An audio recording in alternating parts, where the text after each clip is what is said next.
नमस्कार दोस्तों, आप देख रहे हैं सरकारी जॉब भर्ती। और आज के जो टॉपिक में देखने वाले हैं हिंदी का सामान्य ज्ञान को देखने वाले हैं। आपके जो हॉस्टल वार्डन हैं उसके जो सिलेबस है उसके हिसाब से हिंदी का 5 अंकों का क्वेश्चन आंसर आपसे पूछा जाएगा। तो ये 5 क्वेश्चन रहेगा ना, बहुत ही इंपॉर्टेंट है। कभी भी कोई भी एग्ज़ाम होता है उसमें एक एक नंबर से आप स्कोरिंग करते हो। और ये हिंदी ऐसा टॉपिक है जो कि आप शुरू से लेकर अभी तक पढ़ रहे हो, चाहे कोई भी सा कंपटीशन एग्जाम दिला लो उसमें हिंदी का पार्ट है, रहता ही है। तो चलिए चलते हैं वीडियो की तरफ। अगर आप चैनल पर नए हो तो चैनल को सब्सक्राइब कर दीजिएगा, बेल आइकन को जरूर दबा देना। और इसका फ्री में पीडीएफ आपको टेलीग्राम चैनल पे मिल जाएगा, आप चले जाना वहाँ पर और डाउनलोड कर सकते हो, ठीक है। तो चलिए चलते हैं पहला क्वेश्चन की तरफ। पहला क्वेश्चन देखते हैं। गधा खेत खाए जुलाहा पीटा जाए लोकोक्ति का सटीक अर्थ है। क्या बोला गया है? गधा खेत खाए जुलाहा पीटा जाए। अब इसमें कहने का मतलब ये है कि गलती कोई और कर रहा है और उनकी जो सजा है किसी और को मिल रहा है। तो यहाँ पर जो आंसर सही होना चाहिए वहाँ सी रहेगा, यानी कि अपराध करे कोई और सजा पाए कोई। अपराध कौन कर रहा है? गधा कर रहा है। और सजा कौन पा रहा है? जुलाहा पा रहा है। इसलिए इसका जो आंसर जाएगा सी नंबर सही रहेगा। दूसरा प्रश्न है, योगीराज शब्द है, बताना है इसका आंसर क्या हो सकता है। योगीराज शब्द है, इसका सही जवाब आ जाएगा वर्तनी की दृष्टि से शुद्ध है। ये शब्द ना, ये क्वेश्चन कई बार एग्जाम में पूछा गया है, आपको याद रखना है। योगीराज जो शब्द है वहां वर्तनी की दृष्टि से शुद्ध शब्द है। अगर हम इसका अर्थ देखें तो फिर योगीराज मतलब होता है कि महान तपस्वी व्यक्ति को कहा गया है, या भगवान शंकर के लिए इस शब्द को कहा गया है क्योंकि वो भी तपस्वी है। जब भी आप उनको फोटो में देखोगे तो हमेशा ध्यान की मुद्रा में रहता है। अगला है, अयोग वह वर्ण का उदाहरण है। क्या बोला गया है? अयोग वह वर्ण का उदाहरण है। तो कौन सा रहेगा यहाँ पर? ए बी सी डी में जो ऑप्शन है इसमें सही जवाब क्या जाएगा इनका? सी नंबर रहेगा। जैसे कि अयोग वहा, एक होता है स्वर व्यंजन, उसी तरीके से होता है अयोग वहा, जो कि इसे कभी कभी स्वर की गिनती में भी रखा जाता है।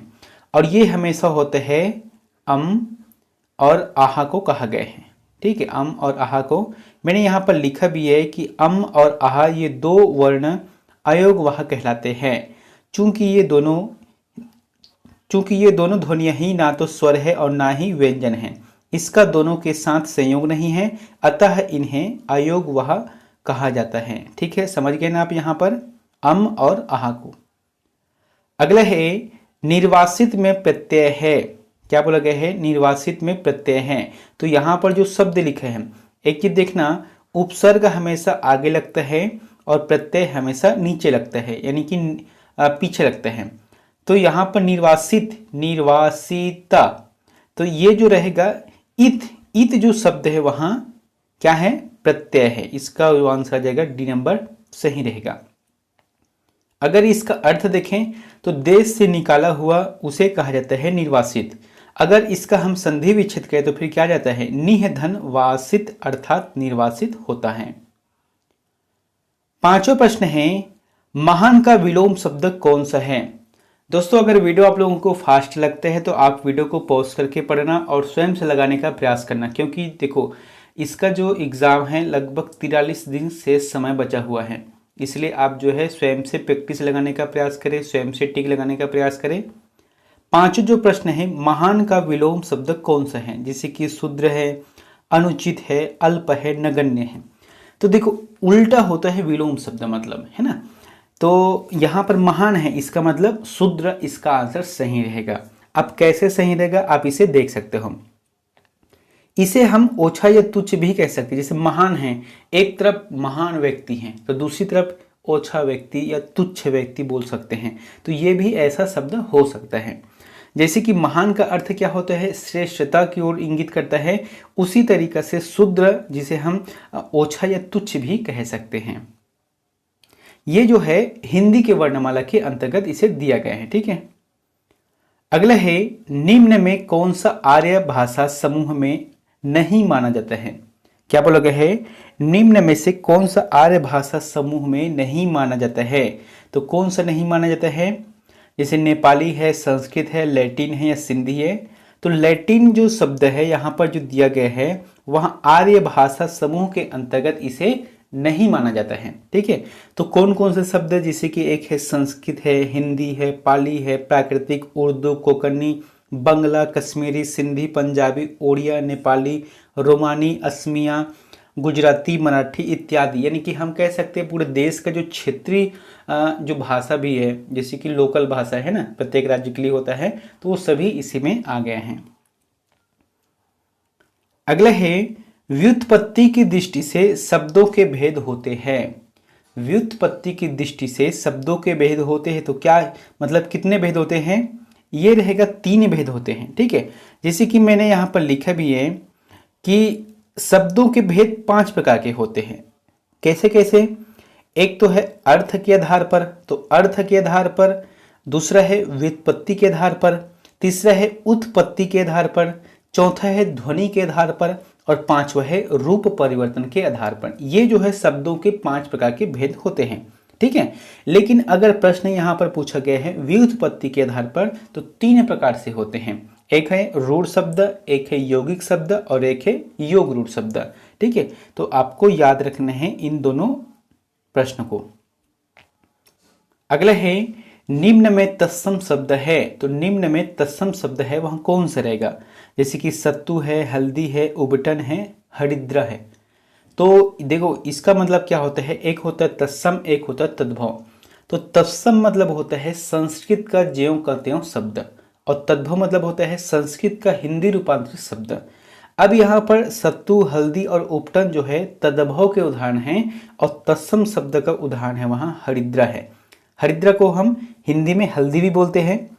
तो जिन शब्दों को संस्कृत से बिना किसी परिवर्तन के लिया जाता है उन्हें तत्सम शब्द कहते हैं। अगला है अक्ल का दुश्मन मुहावरे का अर्थ है। अक्ल का दुश्मन होना, ये जो मुहावरे का अर्थ है क्या रहेगा?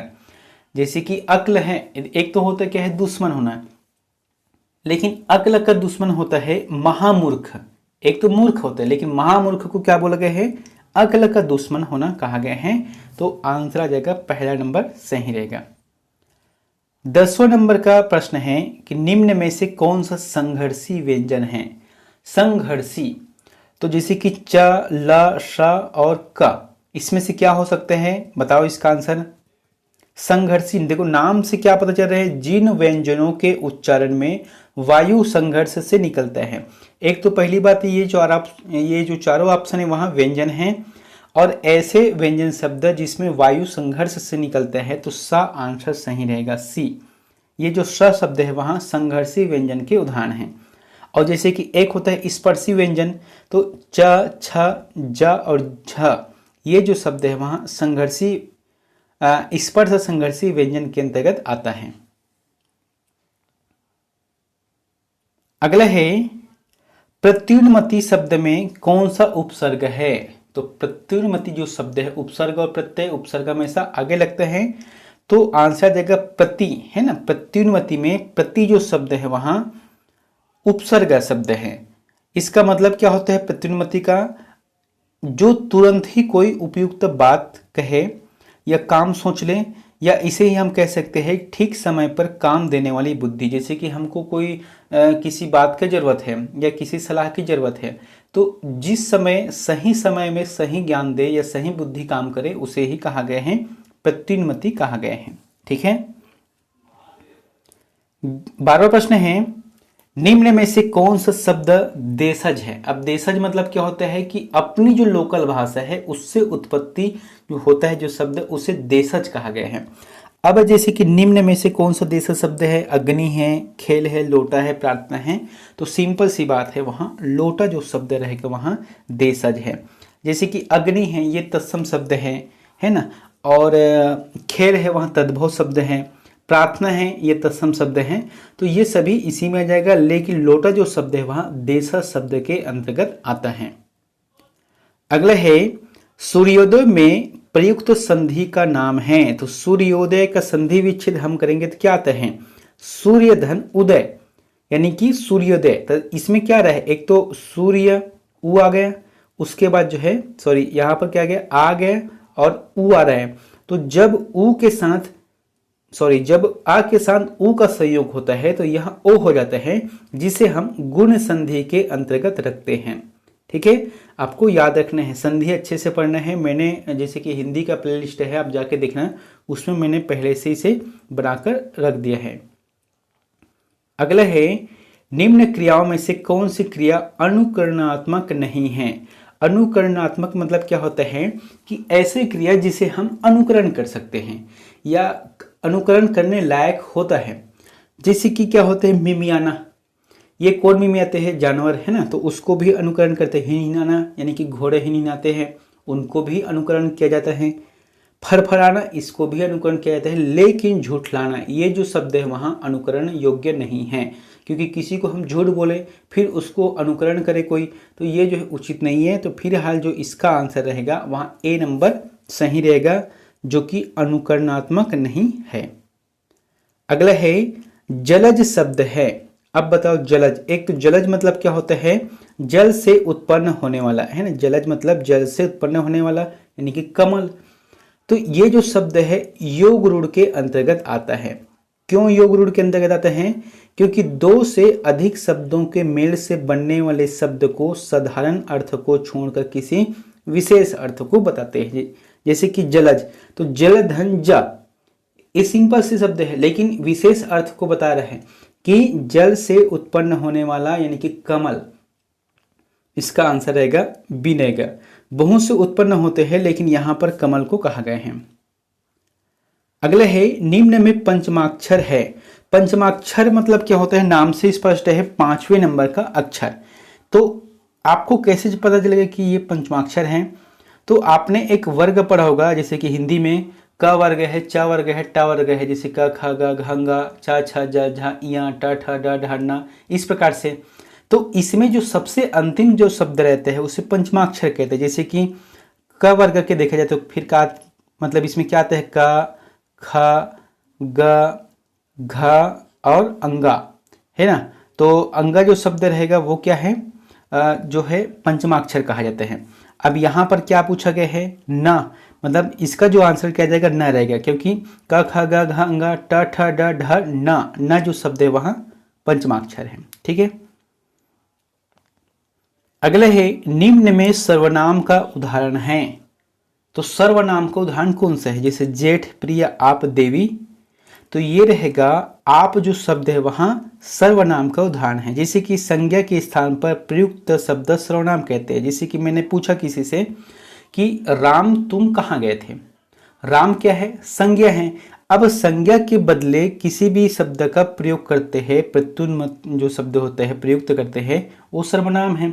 तो राम तुम कहाँ गए थे, अब इसे हटा दो राम को कि आप, तो ये भी बात सही रहेगा, इसलिए इसका जो आंसर जाएगा सी नंबर सही रहेगा। ठीक है।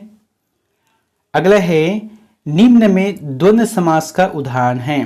तो द्वंद्व मतलब युद्ध करना होता है, यानी कि युद्ध कब होता है, जब एक पक्ष और इधर का दूसरा पक्ष दोनों समान होते हैं तभी युद्ध करता है। भाई एक पक्ष कमजोर हो, एक पक्ष जो है मजबूत हो, तो दोनों में युद्ध होता है क्या, नहीं होता है। तो यहाँ पर जो है भाई बहन आंसर सही रहेगा। क्यों सही रहेगा, इसमें जो है दोनों पद प्रधान होते हैं और जिसे द्वंद्व समास की, यानी कि जिसे द्वंद्व की भावना होती है। भाई बहन, माता पिता, रात दिन, ठंड गर्म, ये जितने भी शब्द है वहाँ द्वंद्व समास के उदाहरण के अंतर्गत आता है। अगला है, ओखली में सिर दिया तो मूसलों से क्या डर। लोकोक्ति का अभिप्राय है, ओखली में सर दिया तो मूसलों से क्या डर। जब हमको किसी भी, जैसे कि छोटे से कार्य में तकलीफ मिल गया है तो बड़े कार्य में तकलीफ लेने से क्या संकोच है, या ऐसे भी कह सकते हैं छोटे कठिनाई को पार कर लिए है तो बड़े कठिनाई को भी पार कर सकते हैं।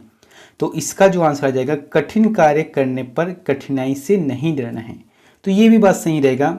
जैसे कि हम कोई कठिन कार्य कर, भाई हमने सोचा है कठिन कार्य करना है, अब उस कठिन कार्य को करते करते अगर कोई कठिनाई आता है तो उससे डरना नहीं है, क्योंकि हमने जानबूझकर उसे प्रारंभ किया था ताकि ऐसे कठिनाई आएगा तो हम उसे हल कर लेंगे।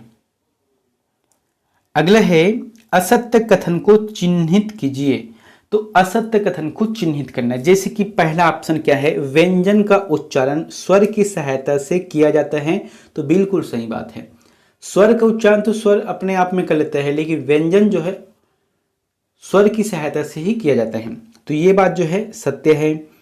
दूसरा है, स्वर ध्वनि कंठ निकलती है, बिना अवरोध मुंह से निकलती है। तो स्वर ध्वनि जो है कंठ से निकलती है, गले से निकलती है, और वो भी कैसे, बिना अवरोध के। आ ई उ, ये क्या है, सभी स्वर है। तीसरा ऑप्शन क्या है, व्यंजन के उच्चारण में स्वर ध्वनि का योगदान नहीं होगा। तो ये बात जो गलत बात है, क्योंकि व्यंजन का उच्चारण करना है मतलब स्वर तो जरूर लगेगा, इसलिए 20 नंबर का जो प्रश्न है इसका आंसर सी रहेगा, क्योंकि यहां पर जो है गलत बोला गया है। 21वां नंबर का प्रश्न देखते हैं कि निम्न में से कौन सा शब्द तद्भव है। तो तद्भव शब्द है वह कौन से, आपको देखने, कर्ण, कान, अग्नि, पक्ष। मैंने बताया था तद्भव मतलब होता है संस्कृत का शब्द जो हिंदी में परिवर्तित हुआ है, तो ये रहेगा कान। कान को कहा गया है तद्भव, और जो है इसका तत्सम रूप क्या है, कर्ण। कर्ण को कहा गया है, ठीक है। अग्नि ये भी तत्सम शब्द है, पक्ष है ये भी तत्सम शब्द है, लेकिन जो तद्भव शब्द है वहां कान रहेगा। अगला है, आकर्षण शब्द के लिए विलोमार्थी शब्द है। आकर्षण शब्द के लिए विलोमार्थी शब्द है, तो कौन सा रहेगा। आकर्षण मतलब क्या होता है, खींचना या खिंचाव होना, और विकर्षण मतलब होता है दूर हटना, तो यही इसका आंसर सही रहेगा। अगला है, आप सर्वनाम का उदाहरण है। तो आप जो सर्वनाम है इस मतलब ये किसका उदाहरण है, ये जो है निजवाचक सर्वनाम का उदाहरण है। मैंने बताया था आपको, निजवाचक जो सर्वनाम होते हैं वे सर्वनाम आते हैं जिनका प्रयोग वक्ता या लेखक स्वयं अपने लिए करते हैं, इसे निजवाचक सर्वनाम कहा जाता है। 24वां नंबर का प्रश्न है, तन मन धन में कौन सा समास है। अभी बताया था आपको तन मन धन। कभी भी इसको पहचानने का एक तरीका है, जहां बीच में डैश आ गया मतलब आपको द्वंद्व समास सही आंसर लगाना है। भाई बहन माता पिता, तन मन धन है ना, रुपया पैसा, ये सभी क्या है, इसी के अंतर्गत आते हैं। अमीर गरीब ये सभी इसी में आ जाएगा। यानी कि जिस समाज में दोनों पद प्रधान होते हैं और बीच में और का लोप हो जाता है। अगला है, तपोवन में प्रयुक्त संधि का नाम है। तो तपोवन में प्रयुक्त होने वाले जो संधि है इसका नाम क्या है। तो सबसे पहली बात इसका विच्छेद कर लेना, तपह धन वन बराबर तपोवन, है ना। तपो धन वन मत लिख देना, तपह धन वन बराबर तपोवन, और ये यहाँ पर क्या लिखे है, अहा की मात्रा है ना। तो आपको समझना है कि ये जो है विसर्ग संधि के अंतर्गत आता है, ठीक है, विसर्ग संधि के अंतर्गत यहां आता है। अगला है, विशेषण और विशेष्य के योग से कौन सा समास बनता है। विशेषण और विशेष्य के योग से कौन सा समास बनता है, ये हो जाएगा कर्मधारय। यानी कि देखो होता क्या है, दो पक्ष होता है कोई भी में, एक होता है विशेषण और विशेष्य, तो दोनों के योग से बनता है वहां कर्मधारय समास। जैसे कि नील कमल, तो नीला है जो कमल, नील कमल मतलब जो नीला है कमल, इसे कहा गया है। महापुरुष यानी कि पुरुषों में महान। चरण कमल यानी कि जिनके चरण होते हैं कमल के समान या कमल के समान चरण, तो ये सभी क्या है, इसी के अंतर्गत आ जाएगा, कर्मधारय समास के अंतर्गत। अगला है, जो पढ़ेगा वहां पास होगा, कौन सा वाक्य है। निश्चय वाक्य है कि संदेह सूचक है कि संकेत सूचक है या विधि सूचक है। तो ये रहेगा संकेत है। भाई स्पष्ट शब्दों में बोल रहा है कि जो पढ़ेगा वहां पास होगा, जो नहीं पढ़ेगा वो पास नहीं होगा, यानी कि संकेत दे रहे हैं आपको, इसलिए आपको मेहनत करना है। कंपटीशन एग्जाम दिला रहे हो, इसका मतलब है कि आपको मेहनत करना है तभी जाके पास हो गए। 27वां नंबर का प्रश्न है, चाय किस भाषा का शब्द है। जो चाय शब्द है वहां कौन सी भाषा का शब्द है।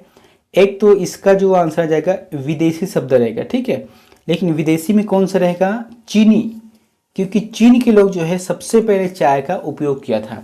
और ये जो चाय है वहाँ हमारे देश में आए कुछ ही साल हो रहे हैं, मुश्किल से 150-200 साल हो रहे हैं। इसका मतलब है कि चाय जो शब्द है वहाँ चीनी भाषा का शब्द है। अगर हम इसे, जैसे कि एक क्या होता है रेलगाड़ी, रेलगाड़ी शब्द क्या है, संकर शब्द है, ठीक है, लेकिन इसी को हिंदी में हम लोग क्या बोलते हैं कि लौह पथ गामनी, ये क्या है, रेलगाड़ी के लिए कहा गया है। उसी तरीके से चाय के लिए जो हिंदी शब्द है वहाँ कौन से हैं? दुग्ध जल मिश्रित शर्करा युक्त पर्वती बूटी, यानी कि दूध भी है, जल भी है, मिश्रित कर दिया है किसमें? शक्कर के साथ, और युक्त पर्वती बूटी, यानी कि वो जो पर्वती का जो बूटी है, ठंडे प्रदेश में होता है चाय का पत्ती, तो उसे डाला जाता है जिससे बनता है चाय, इसीलिए कहा गया है चाय, और हिंदी नाम ये है। 28वें नंबर का प्रश्न है कि हिंदी साहित्य के आरंभिक काल को आदिकाल की संज्ञा देने वाले विद्वान हैं। आपको बताना है कि हिंदी साहित्य के आरंभिक काल को आदिकाल की संज्ञा देने वाले विद्वान कौन से हैं? हजारी प्रसाद द्विवेदी। हजारी प्रसाद द्विवेदी इसका आंसर सही रहेगा, बी नंबर का। ठीक है। 29वां नंबर का प्रश्न है तुलसी दर्शन के रचयिता है। तो तुलसी दर्शन के रचयिता कौन है? मुकुटधर पांडे है कि ठाकुर जगन मोहन है, या डॉक्टर बलदेव प्रसाद मिश्र है, या गजानंद माधव मुक्तिबोध है? तो सही जवाब आ जाएगा डॉक्टर बलदेव प्रसाद मिश्र रहेगा। मैंने यहाँ पर लिखा है कि श्री बलदेव प्रसाद मिश्र ने 100 से अधिक ग्रंथों का प्रणयन किया है, जिसमें जीव विज्ञान है, कौशल किशोर है, राम राज्य है, साकेत संत, तुलसी दर्शन है, भारतीय संस्कृति है, मानस में राम कथा, मानस माधुरी, जीवन संगीत, उदांत संगीत प्रमुख है। और ये कहाँ के रहने वाले हैं? छत्तीसगढ़ के, जो कि राजनांदगांव जिले के अंतर्गत आता है। अगला है भूलन कांदा किस साहित्यकार की रचना है? भूलन कांदा किस साहित्यकार की रचना है, आपको बताना है। तो ये रहेगा संजीव बख्शी रहेगा। ठीक है दोस्तों, इसके नाम पर एक मूवी भी बनी है, भूलन कांदा द मेज, है ना। तो ये जो है संजीव बख्शी की रचना है और आदिवासी जीवन पर यहाँ आधारित है। कांदा यहाँ पर लिखा है भूलन कांदा में, और 2012 में इसे प्रकाशित किया, और वर्तमान में मनोज वर्मा ने इस पर फिल्म बनाई हैं। दोस्तों अंतिम का प्रश्न अब ना आप लोगों के लिए होमवर्क है, तो इसका आंसर हमें कमेंट बॉक्स पर जाकर जरूर बताएं। प्रश्न क्या बोला गया है कि रसोई घर में कौन सा समास है? रसोई घर में कौन सा समास है आपको बताना है। तत्पुरुष समास है कि द्विगु समास है कि द्वंद्व समास है या कर्मधारय समास है? इन चारों में से जो भी आंसर आपको सही लगता है तो प्लीज़ हमें कमेंट बॉक्स पर जाकर जरूर कमेंट करें। मिलते हैं नेक्स्ट वीडियो में एक नई जानकारी के साथ। Thank you.